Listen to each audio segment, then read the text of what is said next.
Je souhaite partager une expérience que j'ai vécue le 23 novembre 1998, qui a changé ma vie à jamais. Peu importe si vous croyez en mon expérience. Ce qui compte, c'est que vous voyez ce que Dieu a à dire sur l'enfer et que vous l'évitiez. Dieu a choisi un homme comme moi pour y aller et revenir afin de nous le raconter. Car je n'ai pas de raison, je n'ai pas de plan, je n'ai pas de raison d'inventer des histoires. Et lorsque vous entendrez cela, vous réaliserez que c'est réel. Ce n'est pas un message de condamnation. C'est simplement un message d'avertissement. Quel parent aimant ne mettrait pas en garde son enfant contre les dangers de jouer dans une rue animée? Il y a 11 ans, cette expérience a eu lieu. Et quand cela est arrivé pour la première fois, je ne voulais vraiment pas la partager avec quiconque. Je suis une personne conservatrice par nature et être associé à quelque chose d'aussi extrême que de dire « j'ai été en enfer » était très inconfortable pour moi. Vous imaginez normalement quelqu'un avec des cheveux sauvages et une pancarte en bois debout à un coin de rue criant « vous allez brûler ». Et c'est ce que j'avais imaginé, donc je ne voulais pas être identifié avec cela. Vous pourriez me demander « comment savez-vous que ce n'était pas juste un mauvais rêve ?» Eh bien, ce n'était pas juste un rêve. Le Seigneur m'a montré que j'avais quitté mon corps, donc c'est ainsi que je sais que ce n'était pas juste un mauvais rêve. Et sur le chemin du retour, je voyageais avec le Seigneur, mais dans 1 Jean chapitre 4, verset 18, il est dit « L'amour parfait bannit la peur ». Ainsi, je n'ai ressenti aucune peur en étant avec le Seigneur, mais quand il m'a laissé et que je suis revenu à mon corps, les souvenirs et les pensées de l'enfer ont inondé mon esprit et j'ai immédiatement commencé à crier et mon corps semblait mourir. Vous ne pouvez pas vivre dans ce corps avec les souvenirs de l'enfer. C'est si grave que vous mourriez littéralement de peur. Et j'ai commencé à crier et je suis entré dans un état traumatisé et mes cris ont réveillé ma femme. Nous étions chrétiens depuis longtemps. Nous n'avions jamais étudié le thème de l'enfer et nous n'avions jamais regardé de films d'horreur. Nous pensions er offer just comme un android chod et nous ishens hero de any pawaialer en tant que chrétiens. Nous sommes allés dormir un dimanche soir, après une réunion de prière, et nous nous sommes endormis vers 23 heures. Ma femme s'est réveillée avec des cris venant du salon. La première chose qu'elle a faite a été de regarder l'horloge numérique qui indiquait 3h23. Je m'étais levé au milieu de la nuit, à 3h, et c'est de là que viennent les 23 minutes en enfer. Ma femme a marché dans le couloir et m'a trouvé dans un état qu'elle n'avait jamais vu auparavant. Priez pour moi. Priez pour moi. Dieu m'a emmené en enfer. J'ai commencé à crier et à supplier. Priez pour moi, le Seigneur m'a emmené en enfer. Elle a commencé à prier pour moi et le Seigneur, très gracieusement, a enlevé l'horreur et la peur de mon esprit, mais a laissé le souvenir de ce qui était arrivé pour que je puisse partager mon histoire. Je n'avais jamais eu de vision auparavant. Comme je l'ai dit précédemment, nous n'avions jamais regardé de film d'horreur, rien de tout cela. Je me suis levé à 3h du matin et, soudain, j'ai été tiré hors de mon corps et je me suis retrouvé tombant dans les airs et j'ai atterri dans une cellule de prison en enfer. Il n'y avait aucune explication de comment je suis arrivé là, pourquoi j'étais là, j'étais totalement éveillé et conscient. Comme je le suis ici maintenant, c'était aussi réel que possible. Cette cellule de prison était sale, puante, crasseuse, remplie de fumée, avec des murs de pierre brute et des barreaux. La première chose que j'ai remarquée était une chaleur immense. Je me demandais, comment puis-je être en vie? Je devrais déjà être incinéré. Il faisait si insupportablement chaud, mais là j'étais vivant. J'étais allongé sur le ventre sur ce sol de pierre. J'ai remarqué que je pouvais à peine bouger. J'ai essayé de me déplacer et cela a demandé tellement d'efforts pour bouger. Je me suis demandé, qu'y a-t-il de mal avec mon corps? Pourquoi ne puis-je pas bouger? L'une des choses que vous devez supporter pour l'éternité est d'être complètement dépourvu de toute force. Cela peut ne pas sembler grand-chose, mais c'est vraiment le cas. Avez-vous déjà eu une grippe qui vous a laissé faible? Eh bien, c'est 1000 fois pire que cela. Tout mouvement nécessite un énorme effort. Même le mouvement vient de Dieu, ce n'est pas automatique. J'ai levé les yeux et vu 2 énormes créatures. Dans la cellule, je ne savais pas encore ce qu'ils étaient, mais c'étaient des démons.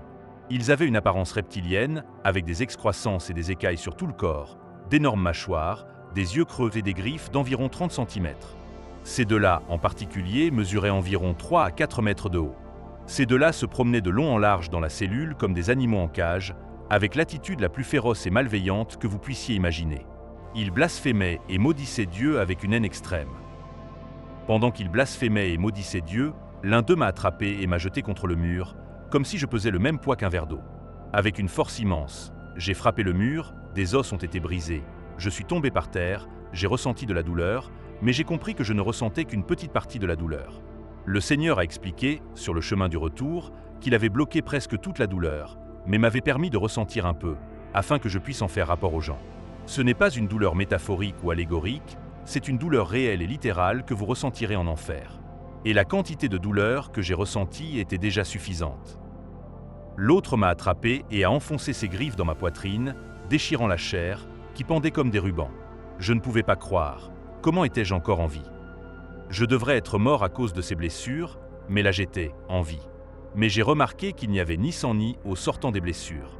Juste quelque chose que j'ai remarqué. Eh bien, il n'y a pas de vie en enfer, donc pas de sang. Il n'y a pas une goutte d'eau en enfer. Ils n'avaient absolument aucune miséricorde, aucune. Ils avaient une haine extrême. Ils ne craignent pas Dieu en enfer, donc vous ne bénéficiez pas de la miséricorde. 2 démons supplémentaires sont entrés et l'un d'eux a écrasé ma tête, la rendant plate, et je ne pouvais pas croire. Comment étais-je encore en vie? Mais vous ne pouvez pas mourir. Je n'ai pas vu les 2 démons qui sont entrés, car à ce moment-là il faisait noir. Je crois que l'endroit a repris son état normal, mais la présence de Dieu était là sous forme de lumière, pour que je puisse voir et décrire ce que j'ai vu. Alors, tout est revenu à son état normal de noirceur absolue. Il faisait si noir, mais ce n'est pas juste de l'obscurité comme celle que nous connaissons ici. Vous pouvez sentir l'obscurité, et ce n'est pas exagéré. L'obscurité pénètre chaque cellule de votre corps, car il y a tant de mal à cet endroit. Totalement maléfique, sans aucun type d'amour. Alors, les 4 démons ont saisi mes bras et mes jambes et étaient sur le point de les arracher. Je me suis dit, je ne peux pas supporter cela. Et alors quelque chose à ce moment-là m'a attrapé et m'a tiré hors de la cellule. C'était Dieu, mais je ne m'en suis pas rendu compte sur le moment. Il m'a placé près d'un puits de feu ardent qui mesurait environ 1 kilomètre de diamètre. C'était un puits énorme avec des flammes brûlant à l'intérieur d'une caverne ouverte, et il y avait du soufre qui tombait, comme de la lave, tombant du haut. C'est alors que j'ai pu voir les gens pour la première fois. J'entendais les cris tout le temps. C'est si fort et assourdissant en enfer. Je veux dire, les cris. Avez-vous déjà entendu quelqu'un crier en agonie? C'est terrible à entendre quand il y a des millions de personnes qui crient, et cela vous pénètre à nouveau. Vous n'avez aucune paix mentale. Et alors, à travers les flammes, c'est là que j'ai pu voir les gens pour la première fois. Il y avait des gens littéralement à l'intérieur du puits, dans les flammes, brûlant. Et ce n'était pas un feu métaphorique ou allégorique, c'était un feu réel, littéral. Pour prouver que le feu est réel, l'Apocalypse, chapitre 9, verset 2 dit que, lors de la grande tribulation sur terre, lorsque l'abîme sans fond s'ouvre, de la fumée sortit du puits comme la fumée d'une grande fournaise, et le soleil et l'air furent obscurcis à cause de la fumée du puits. Ce ne pourrait être un feu métaphorique pour produire de la vraie fumée. Il faut un feu réel pour produire une vraie fumée qui obscurcit le ciel. Il y a 46 versets dans la Bible où Jésus parle de l'enfer, et 18 de ces versets traitent du feu de l'enfer. Il nous a avertis parce que cet endroit est réel et sévère. J'ai compris que j'étais dans les profondeurs de la terre. Dans les profondeurs de la terre, il existe différents niveaux de tourment. Je ne sais pas à quel niveau j'étais, mais j'ai compris qu'il y a différents degrés de punition et de niveaux de tourment. Il n'y a pas de niveau confortable ou agréable en enfer. Tout est horrible au-delà de tout ce que vous pouvez imaginer. J'avais tellement soif. Juste une goutte d'eau aurait été précieuse. Je me sentais comme si j'avais couru à travers le désert du Sahara pendant un mois avec du coton dans la bouche. Je voulais désespérément une goutte d'eau, mais elle n'arrivait jamais. Les odeurs en enfer sont si fétides, pourries et répugnantes. Pire que tout ce que vous pouvez imaginer, comme un égout à ciel ouvert, des œufs pourris, du lait aigre, tout multiplié par 1000. Ajoutez à cela le soufre, qui est toxique à respirer. Si vous allez à Hawaï, près des volcans, vous verrez des panneaux vous avertissant de ne pas dépasser un certain point parce que la toxicité du soufre peut tuer. En enfer, vous respirez du soufre. J'ai appris que l'être humain peut s'adapter à n'importe quelle odeur, aussi fétide soit-elle, mais ne peut s'adapter à l'odeur du soufre. Elle est si fétide, piquante et répugnante, et c'est ce que vous respirez en enfer. Mais vous ne pouvez pas, car il n'y a pas assez d'oxygène pour respirer. Ici, vous pouvez inspirer profondément, mais en enfer, il n'y a pas assez d'air. Vous devez lutter et halter pour obtenir même la plus petite quantité d'air. Peut-être qu'un asthmatique pourrait comprendre cela.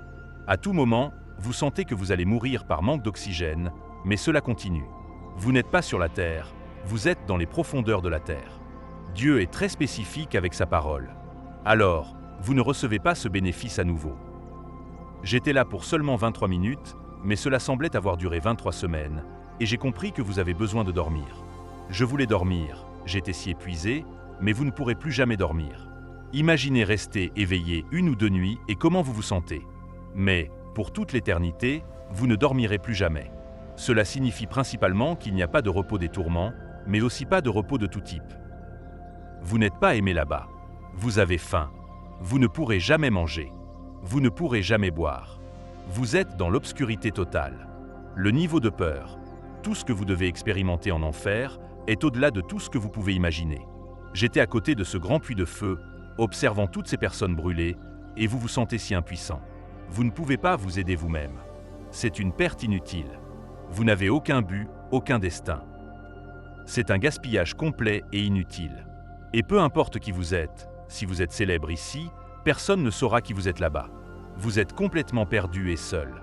Ainsi, personne ne saura qui vous êtes, et vous serez oublié en enfer. Personne ne se souviendra de vous en enfer. C'est la confusion et le tumulte en enfer. Tout est confus. Nous savons que nous aimons que les choses soient en ordre ici, tout propre et rangé. Eh bien, l'enfer est le contraire. Ce sont les caractéristiques de l'enfer. Alors que je regardais ce puits, il y avait des fosses individuelles de feu autour du grand puits, avec des personnes à l'intérieur de leurs fosses individuelles. Certaines étaient dans le grand puits, d'autres dans des fosses individuelles. Les flammes montaient et brûlaient la chair. Il ne restait que des squelettes de personnes avec de la chair pendante. Alors que je regardais ces gens, autour de moi se trouvait un tunnel. J'étais debout sous ce tunnel. Et il y avait des créatures démoniaques de toute taille et forme dans ce tunnel. Certaines mesuraient 2 ou 3 mètres de haut. Certaines ressemblaient à des araignées, mesurant 3 ou 4 mètres de large. Je n'aime pas les araignées, mais celle-ci avait 3 ou 4 mètres de large. Et il y avait des serpents de toute taille et forme. Certains démons mesuraient 12 ou 13 mètres de haut. Il y avait des vers partout, des millions de vers rampants. Je ne pouvais voir qu'un peu à cause de la lumière des flammes, mais c'était suffisant pour voir que le sol était couvert de vers. Le niveau de peur que vous ressentez en enfer dépasse tout ce que vous pouvez imaginer. Je vais raconter une expérience que j'ai eue. Je faisais beaucoup de surf quand j'avais 16 ans. Il y avait beaucoup de surfeurs, et un requin est apparu et a arraché la jambe d'un garçon à côté de moi. Le requin est revenu. Il y avait environ 30 requins et 100 surfeurs essayant de rejoindre la plage. Le requin est passé à côté de moi. J'étais à genoux sur une planche, et le requin était plus grand que ma planche. Le journal a dit que c'était des requins-tigres. Si vous connaissez les requins, vous savez qu'ils sont vraiment féroces. Le requin est passé à côté de moi, a tourné la tête et j'ai vu que ses dents faisaient environ 30 cm de long et sa bouche était énorme. Il est revenu et a mordu ma planche en 2. J'étais dans l'eau avec mon ami et il a dit « Je pense que nous sommes morts ». C'était une mauvaise confession, mais c'est ainsi que nous nous sentions. Le requin est revenu et a attrapé ma jambe, me tirant sous l'eau. Pouvez-vous imaginer la peur que j'ai ressentie? Eh bien, cette peur n'est rien comparée à ce que vous ressentez en enfer. Ça ne se compare même pas. Le requin m'a lâché, grâce à Dieu. C'était un miracle de Dieu. Il m'a lâché et n'a laissé aucune marque sur ma jambe. Pouvez-vous imaginer? C'était un miracle de Dieu. Pas une marque, ce qui est impossible avec n'importe quel requin, surtout un requin-tigre. Dieu veillait sur moi, et je n'étais même pas chrétien à l'époque. Mais je me suis converti immédiatement après cela, grâce à Dieu. Merci, Seigneur. J'ai pensé à ma femme. Nous sommes très proches, et j'ai pensé à elle. Je savais que je ne sortirais jamais, que je ne la reverrais jamais, que je ne pourrais jamais lui parler à nouveau. Elle ne saurait jamais où j'étais, et cela pour l'éternité. Pouvez-vous imaginer vivre avec cette pensée? Qu'elle ne saura jamais où je suis et que je ne peux même pas lui dire. C'était extrêmement torturant pour moi, et ce le serait pour n'importe lequel d'entre vous. Vous ne reverrez jamais vos proches. Bien que vous voyez des gens dans ce puits de feu, tous ensemble, ce n'est pas ainsi en réalité. Vous êtes maintenus séparés et isolés. Vous n'avez pas le plaisir d'être à côté de quelqu'un, de parler. Il y a du plaisir à être avec quelqu'un, à parler. Vous n'avez pas cela là. Vous êtes maintenus dans l'obscurité et isolés pour toute l'éternité. Pouvez-vous imaginer tout cela? Et des vers se nourrissant de vous, et toutes les choses que vous devez supporter. Chacune de ces choses devrait suffire à vous tuer, mais vous continuez à vivre parce que notre âme est éternelle. Dieu nous a fait à son image, donc notre âme ne peut pas mourir, elle vit pour toujours, peu importe ce que vous faites. Vous pouvez demander, mais pourquoi l'enfer est-il si horrible? Eh bien, tout d'abord, l'enfer a été préparé pour le diable et ses anges. L'enfer est sombre parce que Dieu est lumière. En enfer, il n'y a que la mort, parce que Dieu est la vie. Il n'y a que la haine en enfer, parce que Dieu est amour. Il n'y a pas de miséricorde en enfer, parce que la miséricorde du Seigneur est dans les cieux. Il n'y a pas de force en enfer, parce que le Seigneur nous donne la force. Il n'y a pas d'eau en enfer, car l'eau est la pluie des cieux. Et il n'y a pas de paix en enfer, car il est le prince de la paix. Ainsi, en retirant Dieu de l'équation, ou quand il se retire, tout le bien part avec lui. Il n'y a rien de bon sans Dieu. Donc, si vous pensez que vous pouvez profiter de l'air frais, du soleil, du confort, de la conversation avec des gens, de la nourriture, non. Tout cela vient de Dieu. Alors, nous pouvons profiter de la bonté de Dieu quand nous sommes ici sur terre. Mais, si vous ne voulez rien avoir à faire avec Dieu, voulez-vous le nier? Il y a un lieu préparé qui n'a rien à voir avec lui, sauf une chose. Sa colère est déversée sous forme de feu. Parce que Dieu déteste le péché, alors il déverse sa colère, et c'est le feu de l'enfer. C'est sa colère. L'enfer est horrible parce que Dieu a retiré ses attributs de cet endroit. Alors, quand les gens regardent les arbres verts, l'eau, le ciel et disent « Ah, Mère Nature est merveilleuse ». Non, ce n'est pas Mère Nature. C'est le Père Dieu qui a fourni cela. Loué soit le Seigneur. Merci, Seigneur. C'est pourquoi l'enfer est si horrifiant, parce que la bonté de Dieu n'existe pas là-bas. Alors que je voyais tout cela dans ce tunnel, j'ai commencé à être soulevé par lui et, soudain, une lumière brillante est apparue. J'ai tout de suite su qui c'était. Je n'ai pas eu besoin de demander. Et j'ai juste dit « Jésus ». Et il a dit « Je suis ». C'était une lumière brillante, comme je n'en avais jamais vu auparavant. Je voyais seulement la silhouette d'un homme. Je n'ai pas vu son visage. Et quand il a dit « Je suis », je suis tombé à ses pieds et j'ai senti comme si j'étais mort. Alors, je ne sais pas si je suis mort ou ce qui s'est passé, mais il m'a touché et je suis revenu à moi, j'étais à ses pieds.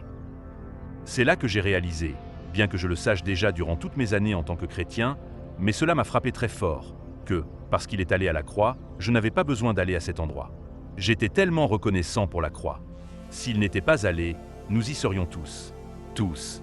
J'étais tellement reconnaissant que tout ce que je voulais faire était de dire « Merci, Jésus, merci, Jésus, merci, Jésus de m'avoir sauvé. Merci, Jésus, merci, Jésus. » Je ne voulais pas poser de questions. Je voulais juste l'adorer. Mais des pensées ont commencé à venir à mon esprit après un moment, et il répondait à mes pensées. Et j'ai pensé « Seigneur, pourquoi m'as-tu envoyé à cet endroit horrible ?» Et il a dit que beaucoup de gens ne croient pas que l'enfer est réel. Il a dit « Même certains de mon peuple ne croient pas que l'enfer existe. » Et j'ai pensé « Est-ce que tous les chrétiens ne croient pas en l'enfer ?» Mais non, ils ne croient pas. Beaucoup de chrétiens sont même trompés. Et il voulait que j'aille dire aux gens, car beaucoup d'églises n'enseignent pas la vérité sur l'enfer. Et il ne veut que personne n'aille là-bas. Il n'a pas fait l'enfer pour l'homme. L'enfer a été préparé pour le diable et ses anges. Mais l'homme y ira s'il choisit de rejeter la seule provision pour nos péchés, qui est Jésus-Christ. J'ai pensé, Seigneur, pourquoi ces démons me détestaient-ils tant? Il a dit, parce que tu es fait à mon image et ils me détestent. Ces démons te détestent. Tout le mal que nous voyons dans le monde aujourd'hui, les maladies, le cancer, tout cela vient du royaume démoniaque. J'en étais si conscient quand j'étais en enfer. Je regardais ces démons et c'est de là que vient le cancer et tout cela. Ce n'est pas de Dieu. Les gens blâment Dieu à tort. Jésus a dit, « Je suis venu pour qu'ils aient la vie et qu'ils l'aient en abondance. » Satan est venu pour tuer, voler et détruire. C'est de là que vient le mal sur la terre, pas de Dieu. Il est le donneur de vie. Et j'ai pensé, « Seigneur, pourquoi m'as-tu choisi ?» Il ne m'a pas donné de réponse, donc je n'ai aucune idée de pourquoi il m'a choisi.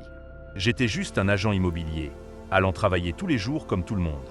J'aime que tout soit propre et organisé, mais l'enfer est l'opposé de tout cela. Je suis fanatique de ces choses. Je n'aime même pas l'été, car il fait trop chaud pour moi. Peu importe pourquoi il m'a choisi, il a donné à chacun de nous une tâche à accomplir. Chacun a une mission pour le Seigneur, et personne n'est plus important qu'un autre. New Psalms to Agreement Importance. Je me suis senti mal à l'aise pendant 7 ans en donnant ce témoignage, extrêmement mal à l'aise, et je me plaignais. Et le Seigneur m'a dit, « Il ne s'agit pas de vous sentir à l'aise. Il s'agit d'être obéissant. Si nous sommes obéissants, nous serons à l'aise. Maintenant, peu importe ce que les gens pensent de moi. Si une personne est sauvée et n'arrive pas à cet endroit, juste une, cela en vaudra la peine. » J'ai dit, « Seigneur, je ne veux parler à personne de cette expérience. Ils penseront que je suis fou ou que j'ai fait un cauchemar. Et il a dit, ce n'est pas à vous de convaincre les cœurs. C'est le travail du Saint-Esprit. Vous avez juste à leur dire. J'ai dit, oui, Seigneur, je le ferai. Quoi que vous vouliez. Nous avons continué à monter dans ce tunnel et j'ai demandé, Seigneur, pourquoi je ne te connaissais pas?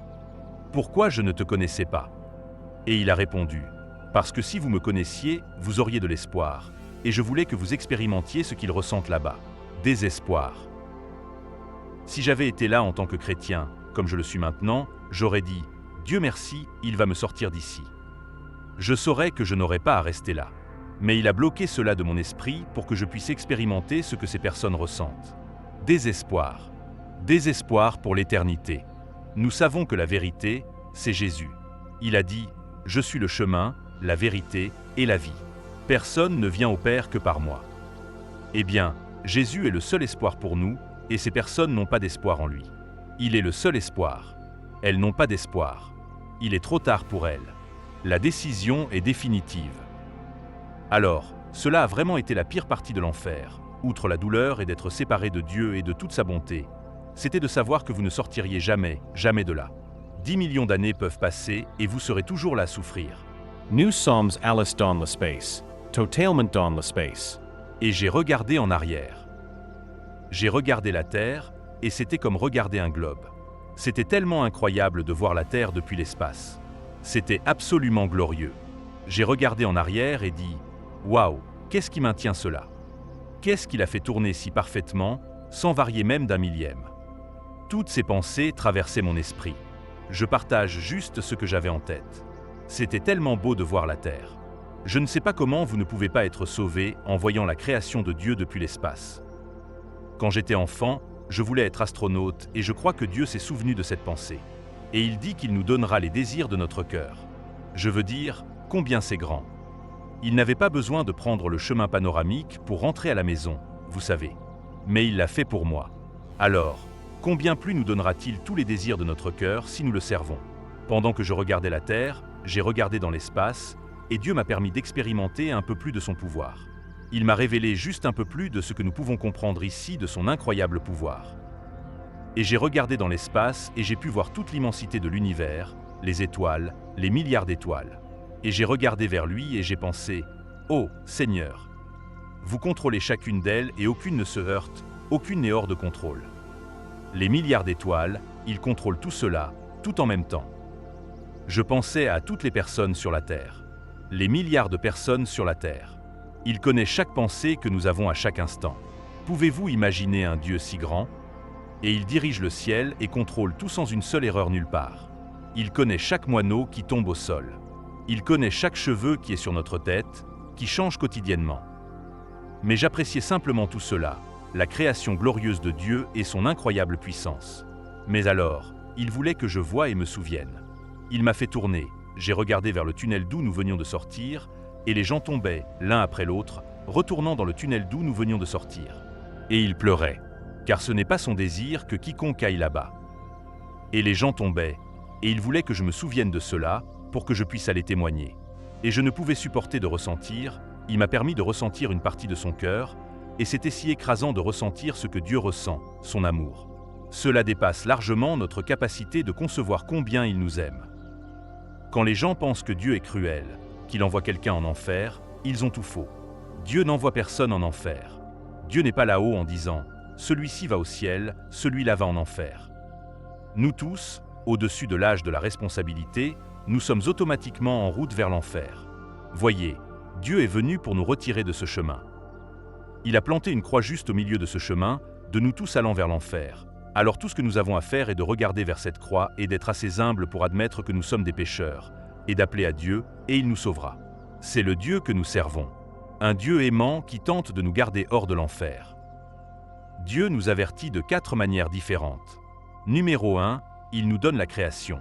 Et dans la création, comment savons-nous que Dieu existe? L'homme est sans excuse. Parce que lorsque vous voyez la création, et les cieux de Dieu, et un bébé naître, vous devez admettre qu'il doit y avoir un concepteur pour tout ce design. Il doit y avoir un créateur. Vous êtes sans excuse. Dieu vous tient responsable juste pour cela. Numéro 2, il vous donne une conscience. Et dans notre conscience, nous savons qu'il y a un Dieu. Il y a un être suprême. Et nous savons ce qui est juste et ce qui est faux. Cela est dans notre conscience. Numéro 3, il nous donne la Bible, la parole écrite. Dans l'immobilier, nous cherchons toujours des choses par écrit. Vous pensez que si c'est par écrit, c'est garanti. Eh bien, Dieu nous l'a donné par écrit. 66 livres écrits par 40 auteurs. Il l'a mis par écrit et nous a dit exactement comment éviter l'enfer et comment atteindre le ciel. Il nous donne des évangélistes, des pasteurs, des enseignants. Il nous donne la radio, la télévision, des missionnaires qui voyagent à travers le monde pour témoigner aux gens. Et finalement, il nous donne des rêves et des visions pour garder votre âme loin de l'abîme. Il donnera même à cette personne dans les montagnes éloignées un rêve ou une vision si cette personne cherche simplement et dit « Dieu, je sais qu'il y a un Créateur. Je sais qu'il y a un Dieu. Je veux te connaître. » Dieu se révélera à cette personne, alors l'homme est sans excuse. Nous sommes retournés sur terre et nous nous sommes approchés de mon corps. Planant au-dessus de ma maison, j'ai regardé à travers le toit et j'ai pu me voir allongé sur le sol. C'était si étrange de regarder mon corps. Je pensais, ce n'est pas moi. C'est le vrai moi.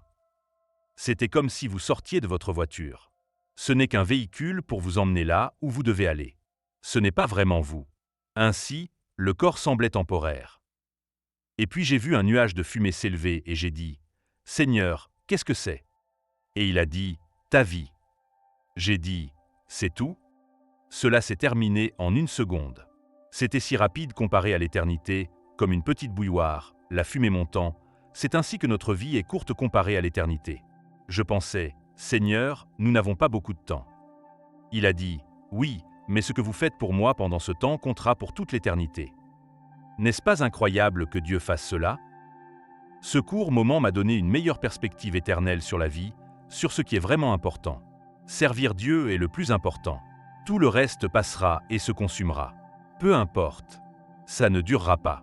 Mais ce que vous faites pour Dieu, témoigner, vous impliquer dans une église, nourrir les pauvres, prêcher l'évangile, tout ce que vous pouvez faire pour Dieu. Toutes ces personnes qui aident ici, toutes ces choses sont des récompenses au ciel et dureront pour toute l'éternité. Je vous le dis, j'ai pensé, Seigneur, je ne veux pas gaspiller une seconde. Je veux faire tout ce que je peux pour vous. Je veux vivre, manger et respirer l'évangile. Et c'est ainsi que nous devrions tous nous sentir. Parce que nous avons la bonne nouvelle, nous devons sortir et parler de Jésus à un monde qui se meurt. Il est un bon Dieu. Nous avons les mots. Nous avons sa parole. Tout ce que nous avons à faire est d'ouvrir nos bouches. Et le Seigneur m'a dit, « Vous savez, beaucoup de mon peuple trouvent des excuses pour ne pas témoigner. Ils disent, « Je n'en avais pas envie, et je me suis senti coupable parce que j'ai déjà fait ça. » Maintenant, je sais que nous devons tous en avoir envie et ne pas frapper les gens avec la Bible, mais si souvent nous trouvons des excuses et disons « Je n'en avais pas envie », quand en réalité, nous avions peur des hommes plutôt que de craindre Dieu. Nous devons craindre Dieu et être obéissants pour faire si tuil nous appels à faire. De toute façon, vous pourriez dire « Mais je ne vais pas en enfer parce que je suis une bonne personne. » Une enquête réalisée en 2006 a montré que 54% des gens croient généralement que si vous êtes une bonne personne, vous irez au ciel, et si vous êtes une mauvaise personne, vous irez en enfer. C'est une idée fausse commune, car cela ne repose pas sur le fait d'être bon. Il s'agit d'une relation, et c'est une chance que ce ne soit pas basé sur le fait d'être bon, car aucun de nous ne réussirait. Vous pouvez être relativement bon par rapport à d'autres personnes, mais si vous suivez ce standard, vous devrez vous comparer à la bonté de Dieu. Et Dieu dit que si vous mentez une fois, tous les menteurs auront leur part dans le lac de feu. Juste une fois. Si vous volez quelque chose, aucun voleur n'héritera du ciel. Si vous convoitez juste une fois, Jésus a dit que c'est comme commettre un adultère. Aucun adultère n'héritera du ciel. Juste une fois, parce que si vous offensez la loi en un point, vous êtes coupable de tous. Eh bien, ce ne sont que 3 des 10 commandements. Si nous étions jugés par ce standard, serions-nous coupables ou innocents? Nous serions tous coupables, n'est-ce pas? C'est un standard très élevé. Par conséquent, il y a une pénalité à payer pour notre péché. Mais Jésus a payé cette pénalité. Romains dit, le salaire du péché est la mort, mais le don gratuit de Dieu est la vie éternelle. Il a payé. Vous pouvez le laisser payer ou vous pouvez essayer de payer vous-même. Mais voyez, vous ne pourriez jamais payer, car il fallait un Dieu éternel et le sang de Jésus pour payer pour nos péchés. Le temps en enfer ne serait jamais suffisant. Vous ne pouvez pas rester en enfer pendant 500 ans et dire « Bien, j'ai payé, j'ai travaillé pour mes péchés. » Ce serait une tentative de salut par les œuvres. Et le temps ne serait jamais suffisant parce que nous sommes sauvés par grâce, par la foi. Vous n'êtes pas sauvés par le temps, et Dieu ne violera pas sa parole. Sa parole est éternellement établie dans le ciel. Alors il ne peut pas venir vous chercher en enfer et vous en sortir un jour. Non, l'enfer est permanent. C'est éternel. Nous sommes sauvés par grâce, par la foi. Laissez-moi faire une analogie. Imaginez que vous frappez à la porte de la maison la plus chère du pays.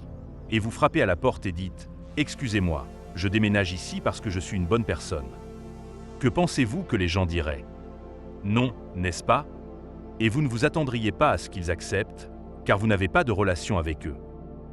De même, vous passez toute votre vie sans rien avoir à voir avec Dieu. Vous niez que Jésus est le Fils de Dieu, puis à la fin de votre vie, vous frappez à sa porte et dites « Excusez-moi, je déménage ici. Je suis une bonne personne. » Cela ne repose pas sur le fait d'être bon. Cela repose sur une relation. Vous devez le connaître. Et il s'est proposé d'être votre Père, mais vous l'avez rejeté à plusieurs reprises. Il est votre Créateur, mais il n'est pas votre Père tant que vous n'invitez pas Jésus dans votre cœur. Alors il devient votre Père. Alors, qui est l'arrogant qui espère vivre dans une maison où il ne connaît même pas la personne? Vous n'avez aucun droit. Laissez-moi faire une autre analogie. Disons que vous m'invitez à dîner et que vous me dites « Je veux que tu prennes telle rue vers le sud, tourne à droite, monte la colline, et tu arriveras à ma maison. C'est le seul chemin pour y arriver. » Et je vous dis « Vous savez quoi? Je pense que je vais prendre l'autre rue qui va vers le nord. Je vais passer par la plage, parce que je crois que tous les chemins mènent à votre maison. C'est ce que je pense. » Vous me répondrez « Je suis en train de te donner des directions claires pour ma maison. » Eh bien, je pense que Dieu sait où il habite, n'est-ce pas? Il nous a donné des directions claires. Tout ce que nous avons à faire est de suivre ces indications et nous y arriverons. Sinon, nous nous envoyons nous-mêmes en enfer. Dieu est précis dans ses directions. Dieu est un juge juste. Et un bon juge dans notre société ne serait pas considéré comme bon s'il laissait partir le criminel, n'est-ce pas? Le crime doit être puni. Eh bien, notre péché doit être puni. Et c'est ce qui s'est passé. Jésus a pris notre punition à notre place. Alors, vous pouvez le laisser la prendre ou vous pouvez la prendre vous-même. Mais vous auriez à en payer le prix pour toute l'éternité, car vous ne pourriez jamais payer pour vos péchés. La deuxième raison pour laquelle il ne peut pas ignorer votre péché est parce que Dieu est un feu dévorant. Et ce que cela signifie est le suivant. Imaginez que vous mettiez votre main dans le feu pour attraper quelque chose et qu'elle se brûle. Vous ne diriez pas « Pourquoi le feu m'a-t-il brûlé ?» C'était cruel de la part du feu. Je n'ai rien fait au feu. Vous ne diriez pas cela, n'est-ce pas? Pourquoi? Parce que la nature du feu est de brûler. Vous vous y attendriez. Votre main et le feu ne sont pas compatibles. Il en est de même pour Dieu. Dieu et l'homme pécheur ne sont pas compatibles. Et c'est un problème pour nous. Nous sommes de pécheurs. Alors, nous ne pouvons pas nous tenir devant lui. Nous serions consumés parce qu'il est un feu dévorant. Compris? Alors, comment un homme pécheur peut-il se tenir devant un Dieu saint? La seule façon pour un homme pécheur de se tenir devant un Dieu saint est d'apparaître sans péché. Et comment cela peut-il arriver? Encore une fois, il n'y a qu'un seul moyen. Quelqu'un devrait vivre une vie parfaite, sans jamais pécher. Et cette personne, c'est Jésus. Il se tient devant Dieu et dit « J'ai vécu une vie parfaite. Je vais échanger leurs péchés contre ma justice.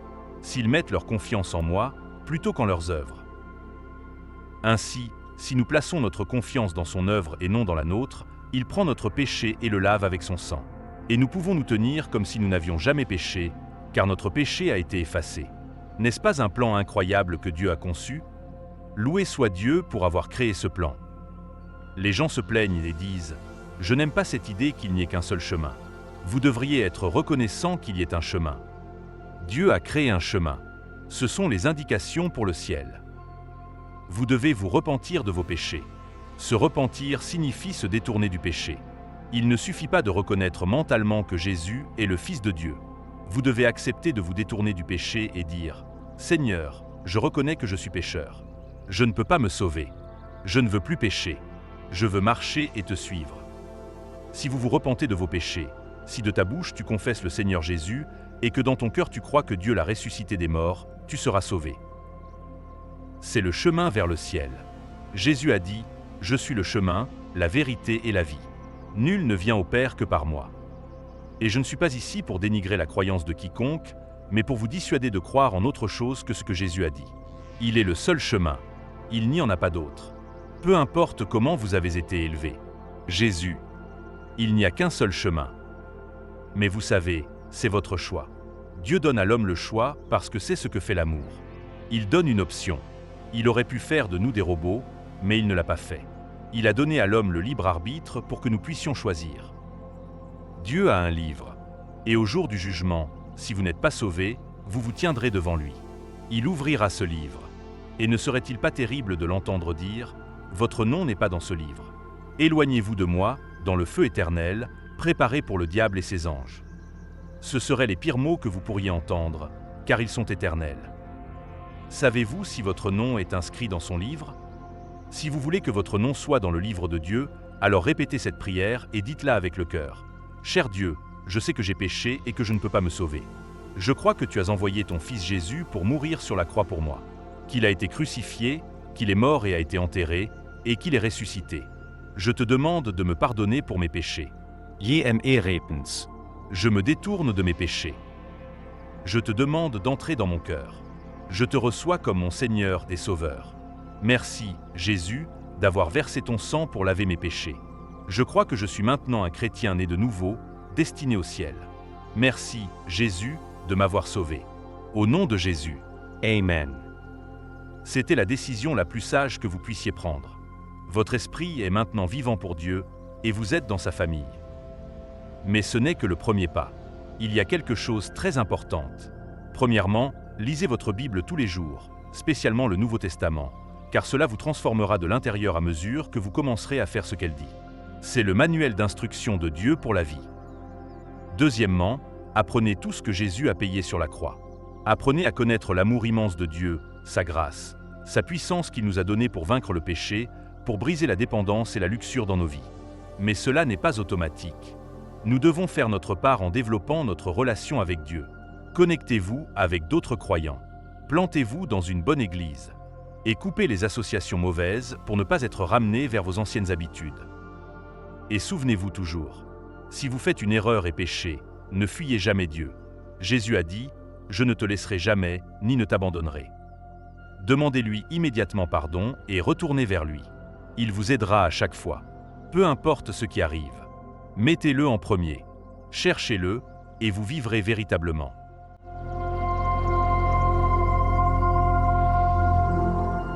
En réfléchissant à cette expérience transformante et au récit poignant de l'enfer, nous comprenons la gravité de ce qui est en jeu. Quelle décision êtes-vous prêt à prendre dès aujourd'hui pour vous assurer de ne pas connaître un tel destin?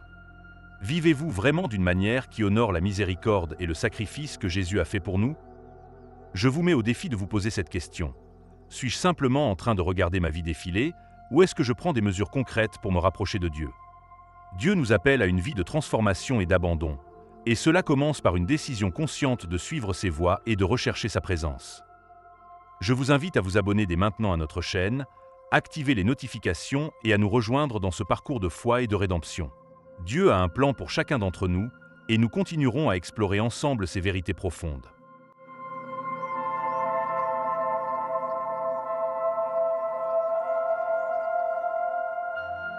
Quand ma fille de 2 ans se tourna vers moi et dit « Maman, qui est cet homme derrière toi ?» Honnêtement, ma première réaction fut la peur. Je pensais qu'un intrus était entré dans notre maison et se tenait derrière moi. Lorsque je me suis retournée, il n'y avait personne. Je demandai « Chérie, quel homme ?» Et elle répondit « Maman, cet homme-là. » Une fois de plus, elle voyait cet homme. À ce moment, j'ai réalisé qu'elle voyait peut-être quelque chose que je ne pouvais pas voir. Alors, j'ai commencé à lui poser des questions. « À quoi ressemble cet homme ?» Et elle dit « Maman, c'est un homme grand. » Je demandai s'il était bon ou mauvais, et elle répondit « Si vous avez été touché par ce témoignage et souhaitez voir cette histoire et d'autres histoires comme celle-ci, n'oubliez pas de vous abonner à notre chaîne. Ici, nous partageons des expériences puissantes qui peuvent transformer des vies et renforcer la foi. Cliquez sur le bouton d'abonnement, activez la cloche pour recevoir des notifications et rejoignez notre communauté de foi et d'espoir.